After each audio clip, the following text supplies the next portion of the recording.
Losing a spouse is one of the most painful experiences a person can go through. It's not just the emotional weight of grief, it's the overwhelming number of decisions that suddenly fall on your shoulders. In times like this, it's easy to make choices out of pain, loneliness, or pressure from others. But some decisions can lead to unnecessary regrets, financial difficulties, or even emotional setbacks that make healing even harder. The truth is, while grief is personal, there are certain things you should always think twice about before saying yes to. In this video, we'll discuss 5 things you should say no to after losing a spouse. Mistakes that many people unknowingly make, only to realize later that they weren't truly ready. These are the pitfalls that can make an already difficult time even more complicated. And by knowing them in advance, you can protect your emotional, financial, and physical well-being. Stay with me until the end, because these insights aren't just about avoiding mistakes. They're about making sure you navigate this chapter of your life with clarity, dignity, and the support you deserve. Now let's get started. Number 1, making big financial decisions too soon. One of the most common mistakes people make after losing a spouse is rushing into major financial decisions. It's understandable. Suddenly you're faced with bank accounts, insurance policies, investments, and possibly even the question of whether to keep or sell your home. In the midst of grief, it can feel like taking immediate action will provide stability or a sense of control. But the reality is, grief clouds judgment, and making irreversible financial choices too soon can lead to regrets down the road. When emotions are running high, decisions that seem logical in the moment might not be the best for the long term. Many widows and widowers feel pressured by well-meaning friends, financial advisors, or even their own sense of urgency to sell their house, move to a new location, or make large investments. But the months after losing a spouse are a time of emotional adjustment, not financial risk-taking. The smartest move you can make is to pause. Give yourself time to process your loss before making choices that could affect the rest of your life. Take the case of 74-year-old Margaret. After losing her husband, she was told by multiple people that she should downsize her home immediately. The idea made sense. Less space to maintain, lower expenses, and a fresh start. So within a few months, she sold the house they had lived in for 40 years and moved into a smaller apartment in a different town. But once the shock of loss settled, she realized she had made a decision out of panic. She missed her familiar surroundings, her neighbors, and the sense of comfort her home provided. In hindsight, she wished she had waited longer before making such a big move.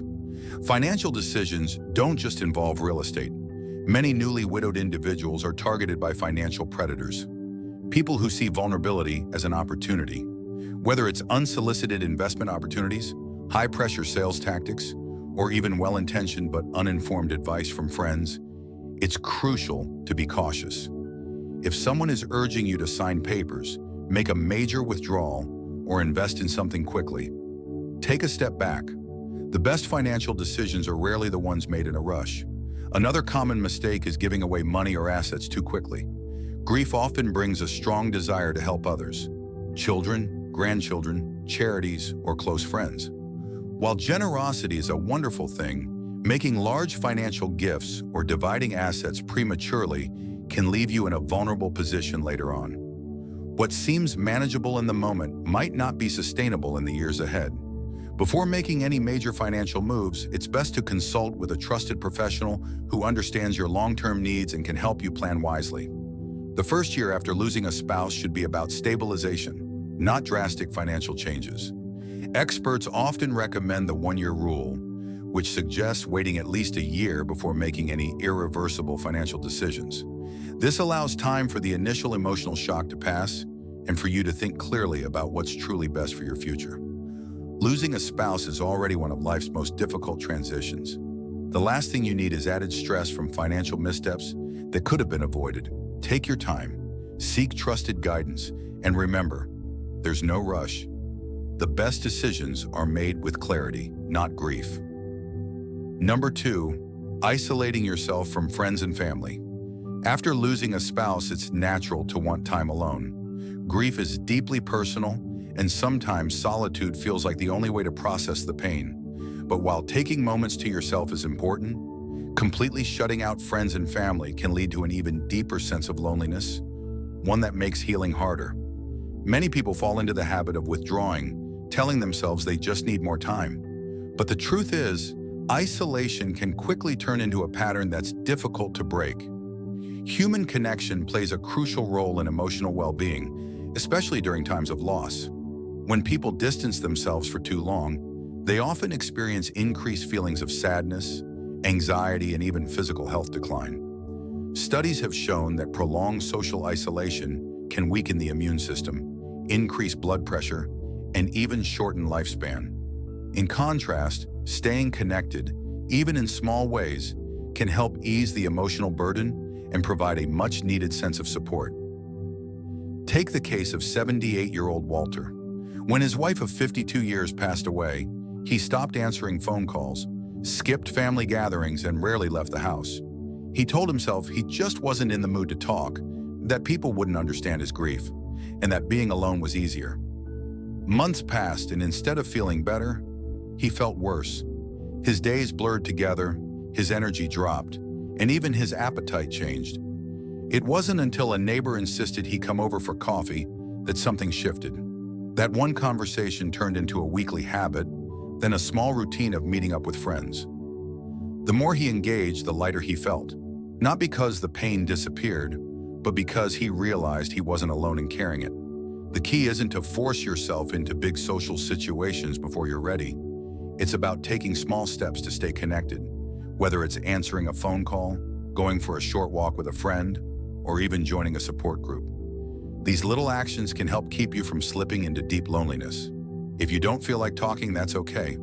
Simply being around people, even if it's just listening to a conversation, can help remind you that life continues and that support is available when you need it. Another mistake many people make is pushing away those who care the most. Sometimes grief brings irritability, exhaustion, or a sense that others just don't understand what you're going through. But shutting people out completely can create unnecessary distance between you and those who genuinely want to help. Your loved ones may not have the perfect words, but their presence alone can make a difference. Letting them in, bit by bit, can provide comfort, even when words aren't enough. It's also important to seek support from those who understand your experience. Connecting with others who have been through similar loss, whether through a grief support group, a community gathering, or even an online forum, can be incredibly healing. Speaking with people who truly understand what you're going through can validate your feelings and provide reassurance that you're not alone. Grief doesn't follow a schedule, and there's no right way to heal. But staying completely isolated only makes the journey harder. Finding small ways to reconnect with others at your own pace can provide strength, support, and even moments of unexpected joy. Remember, you don't have to carry the weight of loss alone. There are people who care, who want to be there for you, and who can help you move forward, one step at a time. If you're still watching this video and finding these insights valuable, please comment number 2 below to let me know you're here. And if you haven't subscribed yet, I recommend you subscribe and turn on the bell so you don't miss any videos. Your support helps us continue creating good content to inform and inspire you.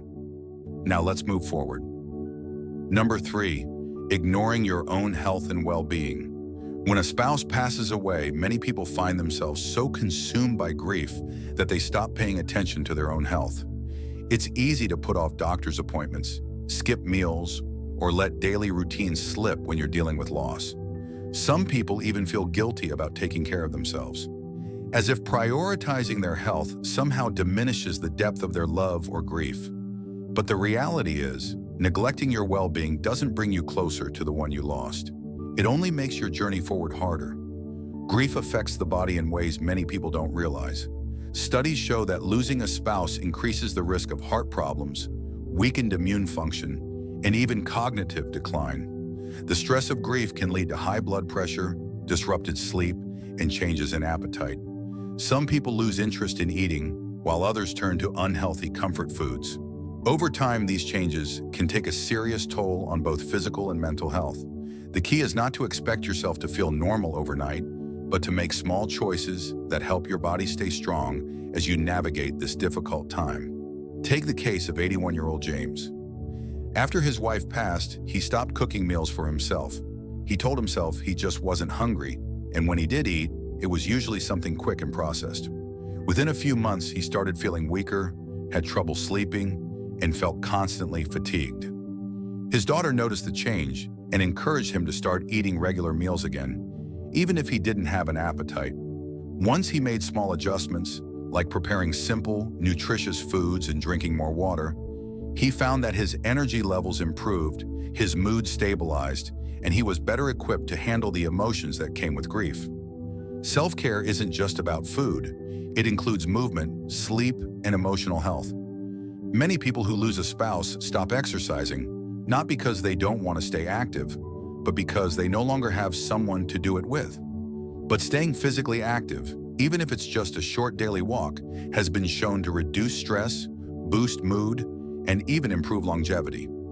In some cases, joining a local walking group or exercise class can provide both physical benefits and much-needed social connection. Another common mistake is neglecting medical checkups. Many widows and widowers skip routine doctor visits or delay seeking medical care because they feel too overwhelmed. But this is the time when taking care of your health is more important than ever. If you haven't been to the doctor in a while, make an appointment. Getting regular checkups, managing existing health conditions, and staying on top of medications can make a significant difference in how you feel, physically and emotionally. Mental health is just as important as physical health.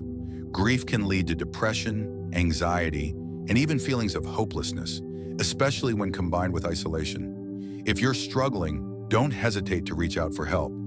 Speaking with a counselor, joining a grief support group, or even just opening up to a trusted friend can provide relief and reassurance.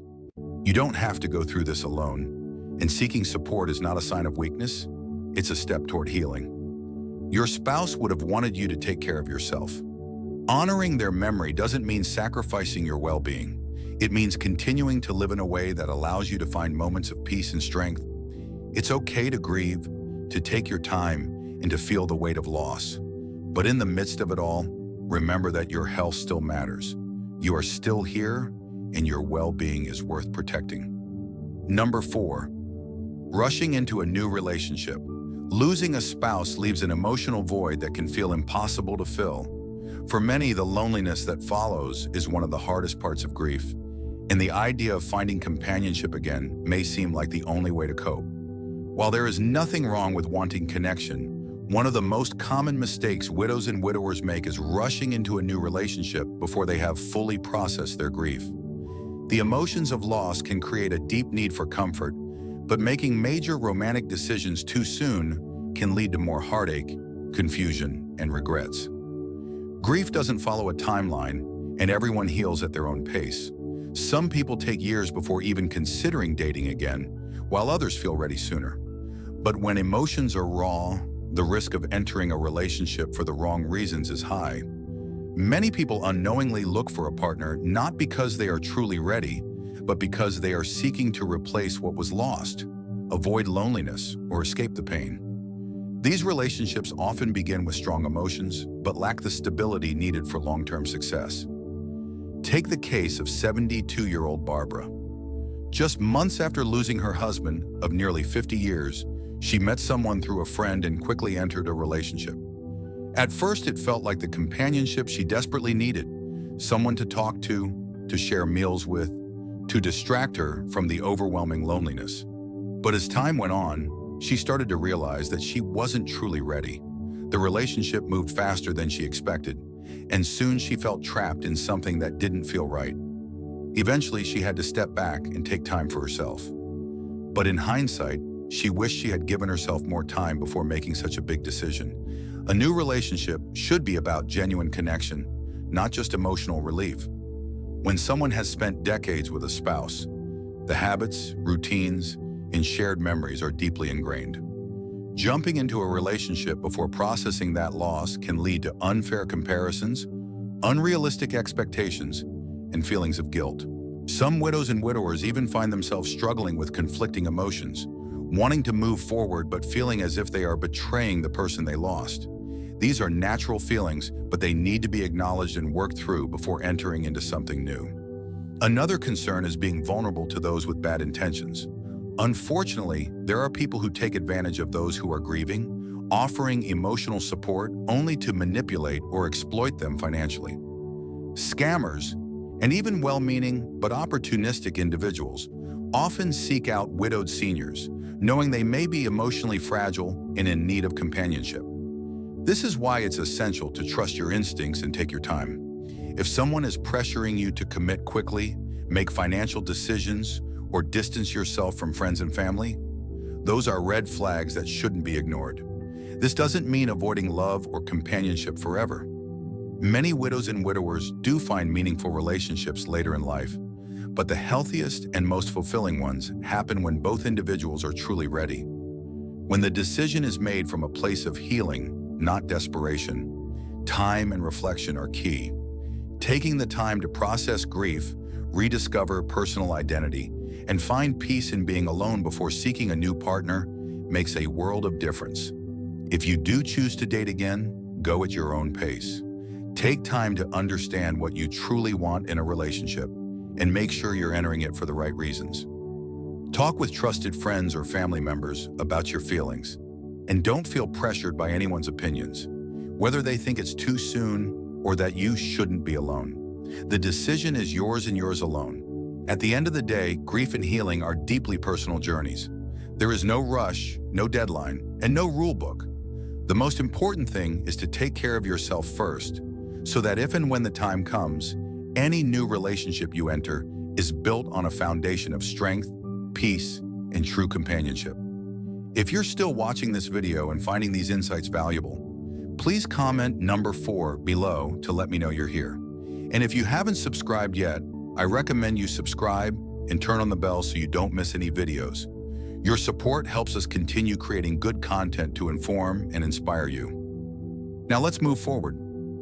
Number 5, holding on to every possession without letting go. One of the hardest things to do after losing a spouse is deciding what to do with their belongings. Every item holds memories, and the thought of letting go can feel like losing them all over again. Many widows and widowers struggle with this, keeping every piece of clothing, every personal belonging, and every small item exactly as it was, afraid that moving or changing anything means erasing the life they shared. But while it's understandable to hold on, keeping everything indefinitely can sometimes make grief even heavier, preventing emotional healing and the ability to move forward. Holding on to some sentimental items is completely natural. There's no rule that says you have to get rid of everything. But keeping an entire home untouched for years, leaving their closet exactly as it was, or avoiding making any changes can turn a house into a shrine of grief rather than a place of comfort. Over time, instead of bringing peace, it can serve as a daily reminder of what has been lost, making it harder to adjust to a new chapter of life. Take the case of 76-year-old Harold. After his wife of 55 years passed, he left everything exactly as she had. Her shoes stayed by the door, her clothes remained in the closet, and her favorite chair was left untouched. At first, it felt like a way to keep her close, but as the months passed, he realized that walking past her untouched belongings every day was keeping him stuck in the same place emotionally. He wasn't ready to get rid of everything, but when he slowly started donating some items, keeping only a few meaningful ones, he felt a sense of relief. It wasn't about forgetting, it was about making room for healing. Letting go doesn't mean forgetting or loving less. It means allowing yourself space to breathe. Instead of forcing yourself to make sudden changes, start small. Choose a few meaningful keepsakes, a piece of jewelry, a handwritten note, a favorite photo, and create a special space for them. Then when you feel ready, begin sorting through other belongings, deciding what truly holds meaning and what is simply taking up space. Another mistake people make is feeling pressured by others to get rid of things before they're ready. Friends or family members may mean well, suggesting that you should clear things out or move on. But this decision should always be made on your own timeline. If you're not ready, don't rush it. At the same time, be mindful that holding on to everything out of guilt or fear may be keeping you in a place of sadness longer than necessary. There is also an emotional balance in repurposing rather than just removing. Some people find comfort in turning an old shirt into a quilt, transforming a collection of letters into a memory book, or passing down sentimental items to loved ones who will cherish them. This way, their presence remains, but in a way that brings warmth instead of just sorrow. Ultimately, grief is not about things. It's about love, memories, and the bond you shared. No object can replace a person, but clinging to everything they owned won't bring them back either. Letting go in small and thoughtful ways is not an act of forgetting. It's a step toward honoring their memory while also making space for your own healing. Moving forward doesn't mean moving away from them. It simply means carrying them with you in a way that allows both love and life to coexist. Final thoughts. Losing a spouse is one of life's most profound and painful experiences. It changes everything: the way you live, the way you think, and even the way you see the future. But in the midst of grief, it's important to remember that every decision you make during this time has the power to either help or hinder your healing. That's why saying no to these 5 things, rushing financial decisions, isolating yourself, neglecting your health, jumping into a new relationship too soon, and holding on to everything without allowing for change, can make a significant difference in your ability to move forward with strength and clarity. Grief doesn't come with a timeline, and there is no right or wrong way to process it. But one thing is certain: avoiding these common pitfalls can help you navigate this chapter of your life in a way that protects both your heart and your future. Healing doesn't mean forgetting, and moving forward doesn't mean leaving your spouse behind. It means honoring their memory in a way that allows you to continue living with purpose, peace, and even joy in the moments ahead. What stood out to you the most? Which of these insights do you feel is the most important for your own journey? We'd love to hear from you, so leave a comment below and share one thing you learned today and how you plan to use it in your life. Your thoughts are important to us, so don't hesitate to share them. Reading your comments gives us great motivation and encouragement. If you enjoyed this video and found it helpful, please like, subscribe, and share. Your support helps us continue creating good content to inform and inspire you. Thanks for watching, and we look forward to seeing you in the next video.